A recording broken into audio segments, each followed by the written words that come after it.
नमस्ते सेल्फी टिभीको YouTube channel हेरिबस्नुभएका सम्पूर्ण दर्शक महानुभावहरूलाई म बीएच राणाको तर्फबाट हार्दिक स्वागत गर्न चाहन्छु र आजको यस सेल्फी टिभी टक शो कार्यक्रममा हामीसँग हुनुहुन्छ लोकदोहोरी गायिका सृष्टि पुन मगरज्यू र उहाँलाई सर्वप्रथम यस टक शो कार्यक्रममा स्वागत गर्न चाहन्छु। सृष्टिजीलाई स्वागत छ। धन्यवाद। यस सेल्फी टिभी हेर्ने सम्पूर्ण महानुभावहरूमा म सृष्टिको नमस्कार छ।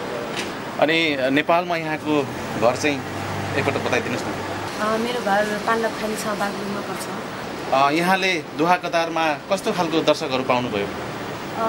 नेपालमा भन्दा यहाँ दर्शकहरू एकदम गीत सङ्गीतमा रमाउने, गीत सङ्गीतलाई एकदम माया गर्नुहुन्छ।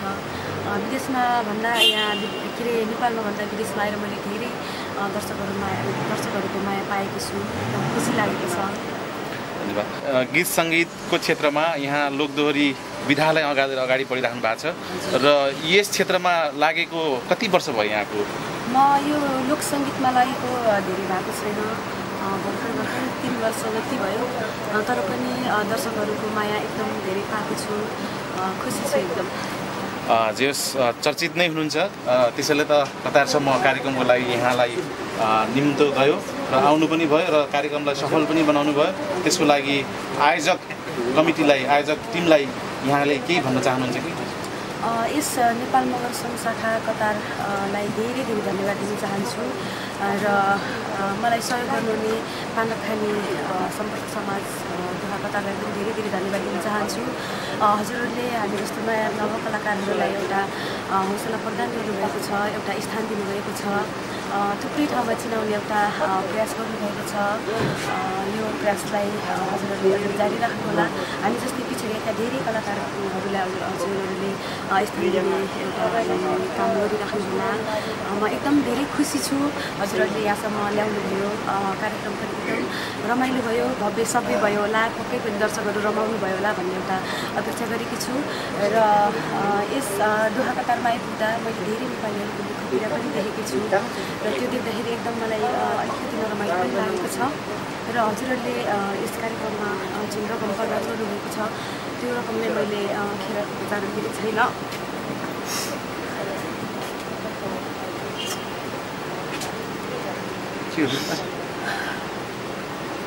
के भयो? सुसी बोल्ला बोल्ला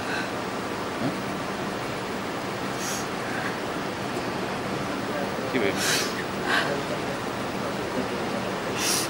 त्यो रकम मैले नेपाल मगर सांस्कृतिक सङ्घलाई सहयोग गर्नेछु। मैले धेरै नेपालीहरूको दुःख बुझ्न पाएँ आएर। धन्यवाद।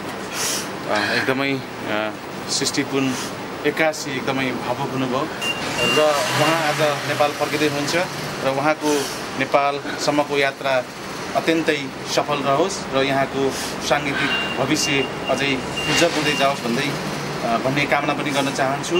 र अन्तमा सेल्फी टिभी हेरेर बस्नुहुने सम्पूर्ण आफ्नो दर्शक महानुभावलाई केही भनिदिनुहुन्छ कि? धन्यवाद। यस सेल्फी टिभीमा मेरो केही कुराहरू राख्ने मौका दिनुभएकोमा यस सेल्फी टिभीप्रति म धेरै आभारी छु। धेरै बोल्न चाहिन्न। धन्यवाद।